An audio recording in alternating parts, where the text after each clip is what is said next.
Sashimono were small banners historically worn by soldiers in feudal Japan for identification during battles. Description: Sashimono poles were attached to the backs of the chest armor by special fittings.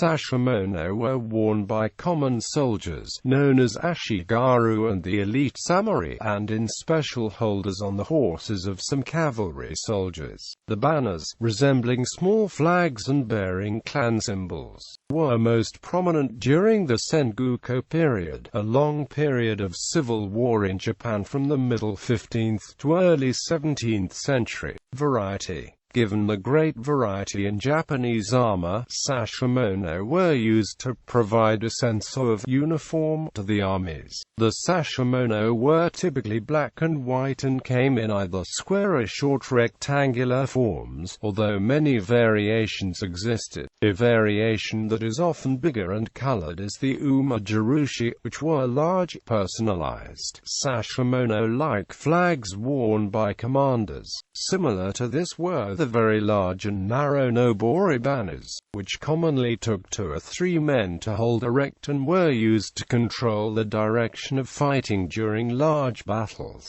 The banner hung from an L-shaped frame, which was attached to the chest armor dowada by a socket machiyuka yukitsubo near the waistline and hinged at shoulder level with a ring. Gatri a Sashimono gain. While this arrangement was perhaps one of the most common, there were other variations. Silk and leather were the most common materials used. Design: the designs on Sashimono were usually very simple geometric shapes, sometimes accompanied by Japanese characters providing the name of the leader, a clan, the clan's mon, or a clan's slogan. Often, the background color of the flag indicated which army unit the wearer belonged to, while different divisions in these armies emblazoned their own designer logo in it. However, the presence of the daimyo's mon was used more commonly than the designer logo of the unit, as battles could often get quite large and complicated. Being able to recognize friend from foe at a glance is of the utmost importance in battle. Sometimes elite samurai, who were sufficiently famed or respected, had their own personal designer name featured on the Sashimono as opposed to that of the division. These stylized designs contrast with the elaborate heraldic devices displayed by some European armies of the same period.